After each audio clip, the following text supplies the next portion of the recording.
Fast forward recap में आपका स्वागत है। 1990 में क्रिस्टोफर ने स्कूल में सभी शिक्षकों को प्रभावित किया जब उसने आइंस्टीन द्वारा 3 दिन में लिए गए टेस्ट को कुछ ही घंटों में पूरा कर लिया। उसकी बड़ी बहन मिशेल ने बताया कि वह कॉलेज जल्दी जा सकता था, लेकिन उसे यकीन नहीं है कि वह जाना चाहता है। बाहर निकलते समय एक सैनिक ने देखा कि क्रिस्टोफर की टी-शर्ट पर एक कार्टून रोबोट है और उसे डांटते हुए उसे याद दिलाता है कि युद्ध आ रहा है। उस शर्ट पर जो रोबोट है वह कॉस्मो है, जो एक लोकप्रिय कार्टून शो का नायक है। हालांकि पूरे देश में रोबोट विरोधी भावनाएं बढ़ रही हैं, इसलिए शो रद्द कर दिया गया है। रोबोट को सबसे पहले 1955 में वॉल्ट डिज्नी ने अपने पार्कों के लिए विकसित किया था और बाद में उनका बड़े पैमाने पर उत्पादन किया गया, इसलिए वे दुनिया भर में कार्यबल का मुख्य स्रोत बन गए। सालों तक वे बिना किसी समस्या के काम करते रहे, लेकिन आखिरकार वे काम करते करते थक गए और विद्रोह कर दिया। रोबोट अपने अधिकारों की मांग करते हैं, इसलिए वे मिस्टर पीनट के नेतृत्व में पूरी दुनिया में विरोध प्रदर्शन आयोजित करते हैं। बहस कहीं नहीं जाती और जल्द ही इंसानों और रोबोटों के बीच युद्ध शुरू हो जाता है। घर में रोबोट रखने वाले किसी भी व्यक्ति को देशद्रोही माना जाता है। युद्ध मनुष्यों के लिए अच्छा नहीं चल रहा है और सार्जेंट जॉन टीवी पर आकर समझाते हैं कि रोबोट क्यों नहीं खाते, सोते नहीं और पलके नहीं झपकाते। 2 साल तक मानवता केवल बार बार हारने के लिए लड़ती रही। एक दिन सेंटर टेक्नोलॉजीज के संस्थापक एथन ने न्यूरोकास्टर का आविष्कार किया, जो एक ऐसा उपकरण है जो मानव मस्तिष्क को ड्रोन के शरीर से जोड़ता है। अब मनुष्य रोबोट सेना से बराबरी के स्तर पर लड़ सकते हैं और सिर्फ 2 हफ्तों में युद्ध खत्म हो जाता है। मनुष्य जीत जाते हैं और कर्नल ब्रैडबरी को मुख्य नायक घोषित किया जाता है। पीनट क्लिंटन और एथन से मिलकर आत्मसमर्पण की संधि पर हस्ताक्षर करता है, जबकि रेगिस्तान में 6000 से अधिक रोबोट बहिष्कृत क्षेत्र में कैद हैं। कुछ समय बाद एथन न्यूरोकास्टर का एक छोटा संस्करण जारी करता है ताकि लोग घर पर रख सकें। यह मॉडल उन्हें अपने दिमाग को विभाजित करने की अनुमति देता है ताकि वे एक ही समय में काम कर सकें और मजे कर सकें। 1994 में मिशेल घर पर अपने टखने पर लगे मॉनिटर को हटाने की कोशिश कर रही थी, लेकिन जब टेड न्यूरोकास्टर का इस्तेमाल करते हुए अंदर घुसता है तो उसे अपने औजार छिपाने पड़ते हैं। वह उसे उसके व्यवहार के लिए डांटता है और उसे याद दिलाता है कि भले ही वह अपने सभी पिछले पालक घरों से भाग गई हो, लेकिन वह उसे यहाँ ऐसा नहीं करने देगा। मिशेल ने अपने द्वारा जमा किए गए सामान के ढेर की ओर इशारा करते हुए जवाब दिया, ये बताते हुए कि बहिष्करण क्षेत्र से चीजें लेना अवैध है। इसके बाद वह कक्षा में जाती है और शिक्षक भी अपने न्यूरोकास्टर सूट में वहां मौजूद होता है। सभी छात्रों को अपने हेलमेट पहनने के लिए मजबूर किया जाता है और जब मिशेल ऐसा करने से मना कर देती है तो उसे प्रिंसिपल के कार्यालय भेज दिया जाता है। महिला मिशेल की प्रोफाइल पर देखती है कि उसने अपना पूरा परिवार खो दिया है और इसका दोष युद्ध पर देती है, इसलिए मिशेल को स्पष्ट करना पड़ता है कि यह वास्तव में एक कार दुर्घटना थी। फिर प्रिंसिपल ने समझाया कि न्यूरोथेरेपी उसे कुछ घंटों के लिए भूलने में मदद कर सकती है, जिससे मिशेल को अपने भाई के साथ समुद्र तट पर खेलने की याद फिर से आ जाती है। उस दिन उसे घबराहट का दौरा पड़ा था और उसने उसे इससे उबरने में मदद की। हालांकि मिशेल ने फिर भी हेलमेट पहनने से मना कर दिया और घर चली गई। उस रात मिशेल को उस कार दुर्घटना का सपना आता है जिसमें उसके परिवार की मौत हो गई थी। अस्पताल में जाग गई थी और एक डॉक्टर उसे देख रहा था, लेकिन उसे उनका चेहरा याद नहीं था। वर्तमान में मिशेल बाहर की आवाज से चौंक कर जाग जाती है। वह खिड़की से बाहर देखती है और अपने यार्ड में एक छाया को हिलते हुए देखती है, इसलिए वह एक टॉर्च पकड़ती है और बाहर जाती है। अचानक उसे एक बोतल पर एक आंख दिखाई देती है। इससे पहले कि टेबल गिर जाए, वह डर जाती है और वापस अंदर भाग जाती है। वह टेड को घुसपैठिए के बारे में चेतावनी देने की कोशिश करती है, लेकिन वह न्यूरोकास्टर की दुनिया में खो गया है। जब घुसपैठिया अंदर घुसता है तो मिशेल भागकर अपने बिस्तर के नीचे छिप जाती है। हालांकि घुसपैठिया एक रोबोट है और कॉस्मो के चेहरे से उसे देखने के लिए आसानी से बिस्तर उठा लेता है। मिशेल कमरे के कोने में भागती है और कॉस्मो से संवाद करने की कोशिश करती है, जो कुछ इशारों से संकेत देता है कि वह उसे ढूंढ रहा है। ये रोबोट बोल नहीं सकता और अपना सिर खोलता है ताकि मिशेल उसकी आवाज के सर्किट को ठीक कर सके, लेकिन दुर्भाग्य से उसके पास केवल कुछ पूर्व रिकॉर्ड किए गए वाक्यांश हैं। फिर कॉस्मो भाई बहनों की एक तस्वीर लेता है और अपने और क्रिस्टोफर के बीच इशारा करता रहता है, जिसका अर्थ है कि वे एक ही व्यक्ति हैं। मिशेल को उस पर विश्वास नहीं होता और वह तस्वीर को जबरदस्ती उसके हाथों से खींच लेती है, जिससे वह अलमारियों से टकरा जाती है। शोर सुनकर टेड जाग जाता है और वह कॉस्मो को खोजने के लिए कमरे में आता है। वह इसके लिए मिशेल को दोषी ठहराता है और उस पर चिल्लाता है, जिससे बहस शुरू हो जाती है और अंत में टेड उसे रोबोट के खिलाफ धकेल देता है। कॉस्मो वही इशारा करता है जो क्रिस्टोफर करता था। मिशेल को अपनी कहानी सुनाने से पहले टेड को दीवार के खिलाफ धकेल देता है। गुस्से में टेड गोल्फ क्लब पकड़ता है और कॉस्मो को मारने की कोशिश करता है, जो जल्दी से क्लब तोड़ देता है और टेड को फिर से धक्का देता है। इस बार वह खून से लथपथ हो जाता है और 911 पर कॉल करने के लिए दौड़ता है, इससे पहले कि मिशेल उसे बेहोश होने तक बिजली का झटका देती है। इसके बाद मिशेल और कॉस्मो टेड की कार में बैठ जाते हैं और रोबोट आसानी से उसके टखने से मॉनिटर हटा देता है। मिशेल को गाड़ी चलाना नहीं आता, लेकिन जब टेड अपने न्यूरोकेस्टर में उनके पीछे आता है तो वह गाड़ी चलाने में सुधार करती है। कार उसे गिरा देती है और दोनों भागने में सफल हो जाते हैं। अगली सुबह कार सड़क के बीच में रुक जाती है क्योंकि उसका टायर पंचर हो जाता है। मिशेल स्पेयर पाने के लिए ट्रंक की जांच करती है, लेकिन वह भी टूटा हुआ है। वह कॉस्मो को सवालों से परेशान करना शुरू कर देती है, इसलिए वह बताता है कि क्रिस्टोफर कहीं जीवित है और दूर से उसे नियंत्रित कर रहा है। जब मिशेल पूछती है कि उसके भाई को कैसे खोजा जाए, तो कॉस्मो एक साइन पर सैंडर की कंपनी के लोगों की ओर इशारा करता है। डॉक्टर, पेपर कैन और अधिक इशारों का उपयोग करते हुए कॉस्मो ने चश्मे वाले एक डॉक्टर का उल्लेख किया और मिशेल दुर्घटना के बाद फिर से जागने के बारे में सोचती है। अब उसे डॉक्टर एमहर्स्ट का चेहरा याद है और कैसे उसने उससे बताया कि क्रिस्टोफर अस्पताल में मर गया। फिर मिशेल एक नक्शा निकालती है और कॉस्मो बहिष्करण क्षेत्र के बीच में एक स्थान की ओर इशारा करता है। उन्हें ऐसी खतरनाक जगह में घुसने के लिए एक योजना की आवश्यकता होगी और मिशेल को टेड द्वारा खरीदी गई सभी अवैध चीजें याद हैं। कार की डिक्की में एक बॉक्स है जिसमें न्यू मैक्सिको में प्रेषक के पीओ बॉक्स का पता है, इसलिए वे उस व्यक्ति की तलाश करने का फैसला करते हैं क्योंकि उन्हें पता हो सकता है कि जोन के अंदर कैसे जाना है। दोनों यात्रा के आधे हिस्से के लिए ट्रेन में छिप जाते हैं और बाकी आधे हिस्से को पैदल ही पूरा करते हैं। शाम को मिशेल खाने के लिए एक दुकान पर रुकती है और जब वह बाहर निकलती है तो उसे एक ट्रक आता हुआ दिखाई देता है, इसलिए वह कॉस्मो को एक गली में ले जाती है ताकि वह छिप जाए। ड्राइवर जॉन निकलता है जो उस पीओ बॉक्स को खोलता है जिसे दोनों ढूंढ रहे थे और उसमें से ढेर सारे पैसे निकालता है। फिर एक आदमी अपने न्यूरोकेस्टर में जॉन से बंदूक खरीदने के लिए आता है। अचानक वह हथियार घुमाता है और जॉन को गोली मारने की धमकी देता है, लेकिन उसे बिजली का झटका लगता है जिससे न्यूरोकास्टर बंद हो जाता है। ये जॉन के साथी रोबोट हरमन द्वारा किया गया था जो उसे गिरी हुई मशीन को हटाने में मदद करता है और साथ ही उसके पुर्जे कैसे निकाले जाएं इस पर चर्चा करता है। जब वे विचलित होते हैं तो मिशेल और कॉस्मो ट्रक के पीछे छिप जाते हैं। इस बीच ब्रैडबरी को टेड की छोड़ी हुई कार मिल जाती है। अगले दिन ट्रक एक पुरानी खदान के पास पहुंचता है जो कि प्रतिबंधित क्षेत्र के पास है। जॉन और हरमन अपनी नई नई चीजें खदान के अंदर ले जाते हैं, इस बात से अनजान कि मिशेल और कॉस्मो एक बॉक्स में छिपे हुए हैं। जब जॉन और मिशेल केबल के गायब होने पर बहस कर रहे होते हैं तो वे ध्यान भटकाने के लिए इधर उधर भागने की कोशिश करते हैं, लेकिन कॉस्मो गलती से एक गायन मछली को सक्रिय कर देता है और उनका स्थान बता देता है। जब जॉन और हरमन उन्हें घेर लेते हैं तो मिशेल बताती है कि उसे केवल बहिष्करण क्षेत्र में जाने के लिए एक गाइड चाहिए, लेकिन जॉन को लगता है कि वह पागल है। उस समय लिफ्ट ऊपर जाती है और जॉन को लगता है कि कोई उनका पीछा कर रहा है, इसलिए पूरा समूह छिप जाता है। जब लिफ्ट वापस नीचे आती है तो ब्रैडबरी को पता चलता है। वह घोषणा करता है कि यह स्थान अब रोबोट निष्क्रियता कार्य बल के अधिकार क्षेत्र में है और जॉन और मिशेल को हाथ ऊपर करके बाहर आने के लिए कहता है। जॉन मिशेल को अपनी बहन बताने की कोशिश करता है, लेकिन ब्रैडबरी उसे पहचान लेता है और कहता है कि वह गिरफ्तार है। हरमन अपनी इलेक्ट्रिक बीम से ब्रैडबरी को गोली मारने की कोशिश करता है, लेकिन ब्रैडबरी उसे देख लेता है और जॉन को ढाल की तरह इस्तेमाल करता है।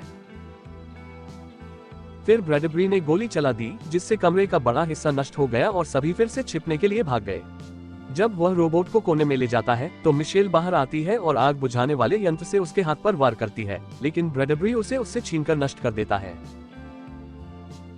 जैसे ही कमरा धुएं से भर जाता है, मिशेल लाइट बंद करने के लिए अपने हाथों से ताली बजाती है। अचानक मछलियों की सजावट फिर से गाना शुरू कर देती है और ब्रैडबरी का ध्यान भटक जाता है, इसलिए जॉन उसे पीछे से गोली मार देता है।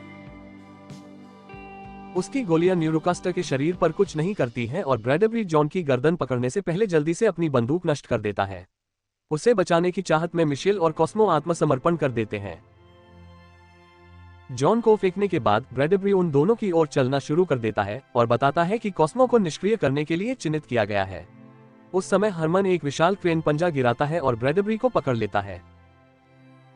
फिर पूरा समूह भागने के लिए एक खननकार में कूद जाता है। हालांकि जॉन को सही चाबी खोजने में बहुत समय लगता है और ब्रैडबरी को भागने के लिए पर्याप्त समय मिल जाता है।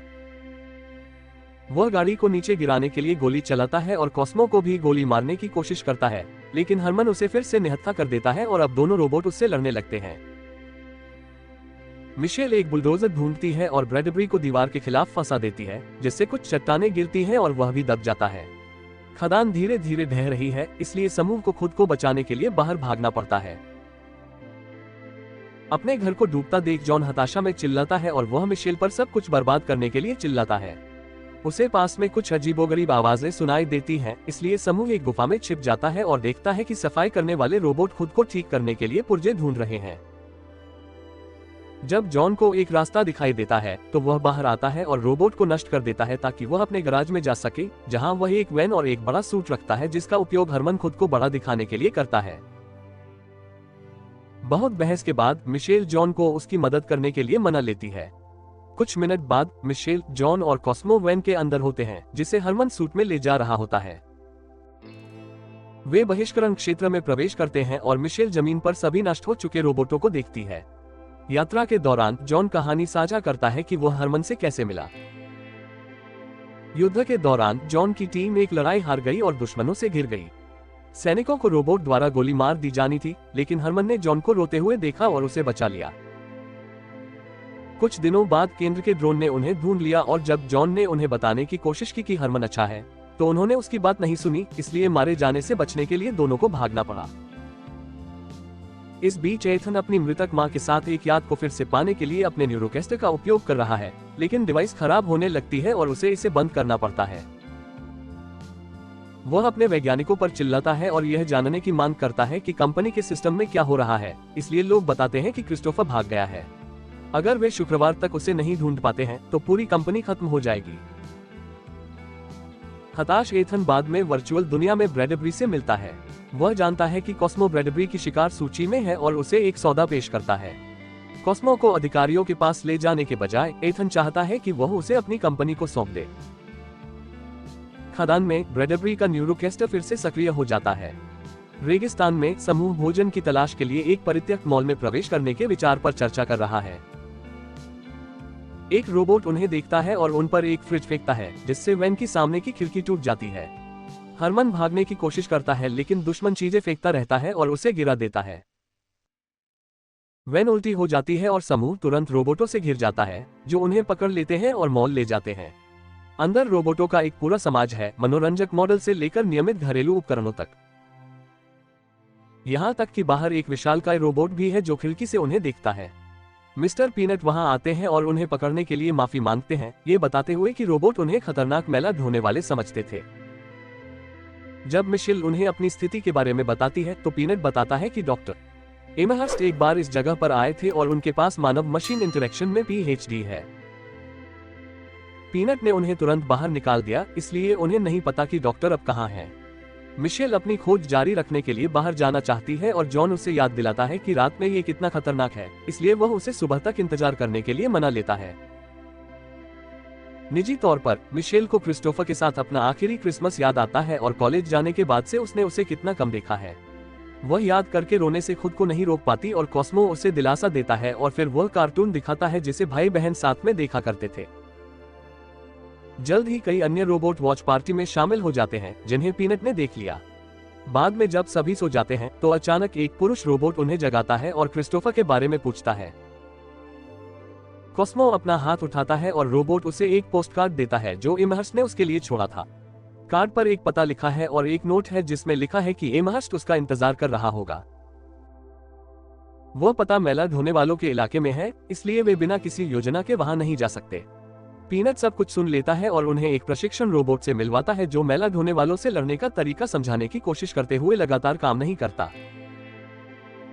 जॉन को लगता है कि वह एक बोझ हो सकता है, लेकिन रोबोट तेज गति से बेसबॉल की शूटिंग करके उसे प्रभावित करता है। सुबह ब्रैडबरी बहिष्करण क्षेत्र में पहुंचता है और उन सभी को दूर से देखता है, ये देखते हुए कि समूह पीनट की कार में जा रहा है। वे पूरा दिन गाड़ी चलाने में बिताते हैं और रात के समय वे आखिरकार एक परित्यक्त मनोरंजन पार्क में पहुंच जाते हैं जहां पता स्थित होना चाहिए। मिशेल को आकर्षणों में से एक में रोशनी दिखाई देती है, इसलिए वह निष्कर्ष निकालती है कि कोई व्यक्ति अवश्य ही आसपास होगा। अचानक एक विशाल जोकर का सिर सक्रिय हो जाता है और नायकों के चारों ओर खौफनाक रोबोट दिखाई देने लगते हैं।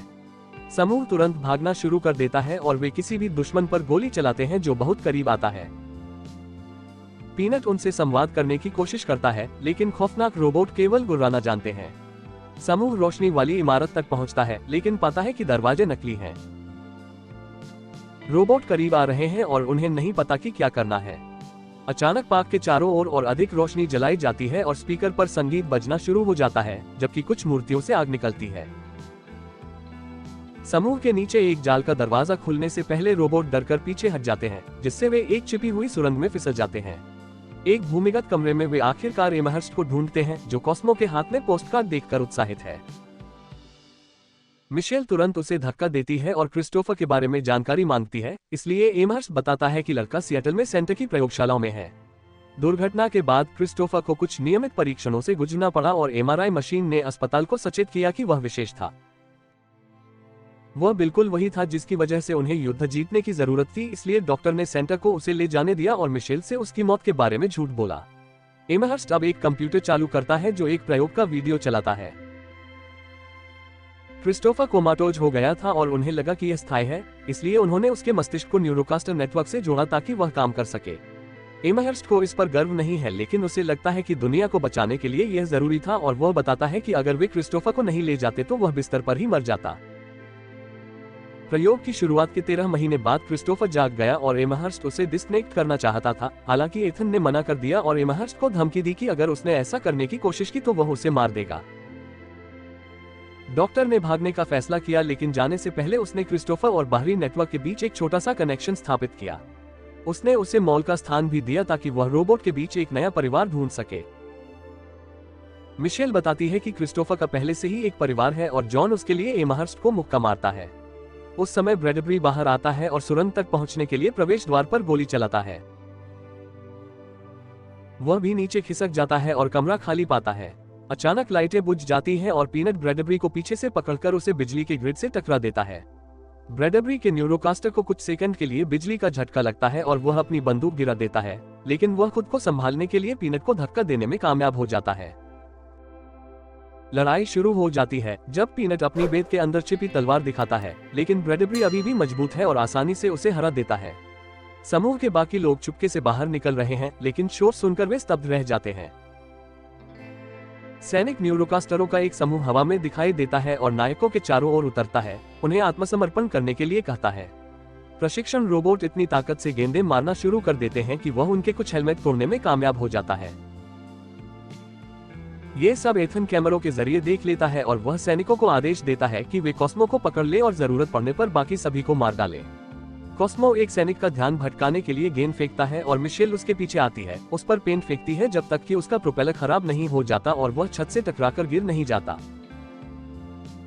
जब दूसरा सैनिक उसे पकड़ने की कोशिश करता है तो एमहर्स्ट उसे गोली मार देता है और दोनों को बताता है कि उसे बाहर निकलने का रास्ता पता है। जॉन और अन्य रोबोट बाकी दस्ते से लड़ते रहते हैं, उन्हें तात्कालिक हथियारों से हराते हैं। भूमिगत कमरे में ब्रैडबरी पीनट की टोपी उतार देता है और कहता है कि उसने संधि तोड़ी है, इसलिए उसके परिवार के साथ जो कुछ भी हुआ वह उसकी गलती है। उसी समय मॉल में सैनिकों का एक समूह आता है। फिर ब्रैडबरी बाहर आता है और बेतरतीब ढंग से आकर्षणों पर गोली चलाना शुरू कर देता है। एमहर्स्ट अपने दोस्तों से कहता है कि वे भाग जाएं, इससे पहले कि वह ब्रैडबरी को सांत्वना देने के लिए बाहर आए, गोली चलाने की हिम्मत करे। ब्रैडबरी किसी और इंसान को मारने से हिचकिचाता है, इसलिए एथन एक न्यूरोकास्टर लेता है और एमहर्स्ट को खुद गोली मार लेता है। डॉक्टर मलबे पर गिर जाता है और एक धातु की छड़ से घायल होने पर उसकी मौत हो जाती है, जिससे ब्रैडबरी को अपनी नैतिकता पर पुनर्विचार करना पड़ता है। मिशेल और कॉस्मो भागने की कोशिश करते हैं, लेकिन वे सैनिकों से घिरे हुए हैं। उनमें से एक मिशेल को पकड़ता है जबकि दूसरा कॉस्मो को पकड़कर उड़ जाता है। ब्रैडबरी मिशेल को पकड़े हुए न्यूरोकास्टर को गोली मारता है और उसे घर जाने के लिए कहता है, इससे पहले कि वह भी भाग जाए। सुबह समूह मॉल में वापस आता है और पाता है कि यह खंडहर हो चुका है और अधिकांश रोबोट नष्ट हो चुके हैं। इस बीच कॉस्मो को क्रिस्टोफर के शरीर के साथ फिर से जुड़ने के लिए सेंट्रल लैब में ले जाया जाता है। जैसे ही एथन उसे सिस्टम से जोड़ता है, ब्रैडबरी को एहसास होता है कि उससे झूठ बोला गया था और कॉस्मो सिर्फ एक रोबोट नहीं है, इसलिए वह इस बात से नाराज है कि उसे एक लड़के का शिकार करने के लिए भेजा गया था। एथन उसे याद दिलाता है कि इस बच्चे ने उसे युद्ध जीतने में मदद की और दावा किया कि किसी प्रजाति को आगे बढ़ाने के लिए बलिदान की आवश्यकता होती है।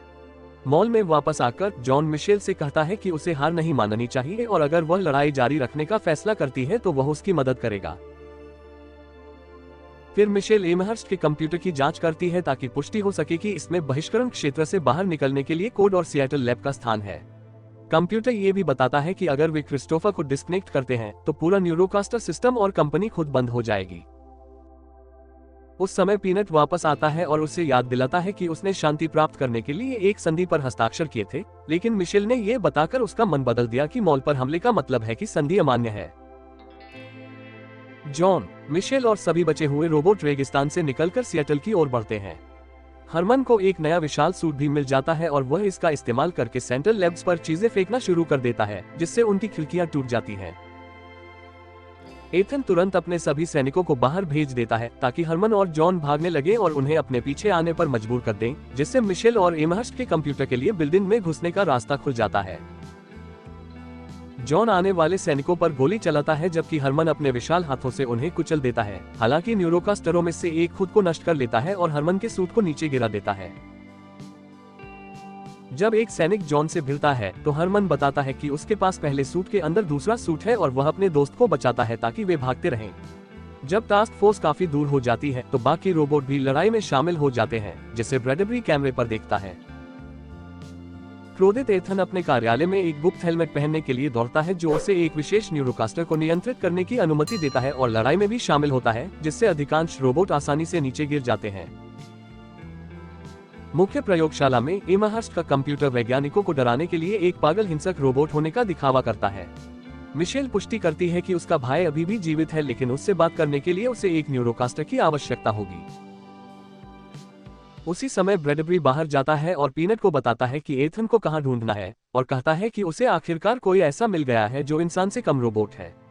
फिर वह अपने न्यूरोकास्टर को डिस्कनेक्ट कर देता है और अंततः युद्ध छोड़ देता है।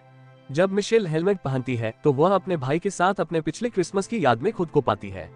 वह क्रिस्टोफर से कहती है कि वह उसे बचाना चाहती है, लेकिन वह समझाता है कि उसका शरीर कमजोर है और उसे अलग करने से उसकी मौत हो जाएगी।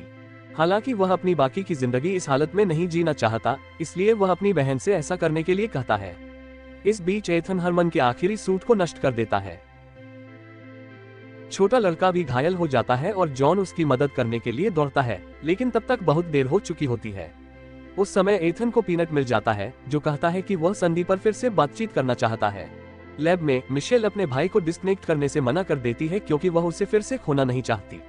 क्रिस्टोफर जोर देकर कहता है कि उसे सालों से कुछ भी महसूस नहीं हुआ है, इसलिए उसे बचाया नहीं जा सकता, लेकिन उसके दोस्तों को मदद की जरूरत है। बहुत सारे आंसुओं के बाद मिशेल क्रिस्टोफर को अलविदा कहती है और आखिरकार उससे संपर्क तोड़ने के लिए असली दुनिया में लौट आती है। सभी न्यूरोकास्टर तुरंत नीचे चले जाते हैं और रोबोट अपनी जीत का जश्न मनाते हैं। जॉन अभी भी हरमन के लिए दुखी है, जिसका सिर अचानक खुल जाता है और अंदर एक छोटा रोबोट दिखाई देता है। अराजकता दुनिया भर में फैल जाती है क्योंकि सभी कंप्यूटर काम करना बंद कर देते हैं। समाचार में सेंटर द्वारा एक मानव बच्चे पर किए गए प्रयोगों को शामिल किया जाता है और एथन को गिरफ्तार कर लिया जाता है, जबकि लोग बहिष्कार क्षेत्र को हटाने की मांग करने लगते हैं। रेगिस्तान में जॉन और रोबोट मिशेल को एक वीडियो बनाने में मदद करते हैं जिसमें वह लोगों से अपने हेलमेट पीछे छोड़ने और फिर से दुनिया का आनंद लेने के लिए कहती है। इस बीच कॉस्मो को कूड़े में फेंक दिया जाता है, लेकिन उसका सिर अचानक हिल जाता है। फिल्म यहीं खत्म होती है। कहानी अच्छी लगी हो तो कृपया चैनल को सब्सक्राइब करें और बेल आइकन को दबा दें ताकि आप इसी तरह के और वीडियो देख सकें। देखने के लिए धन्यवाद।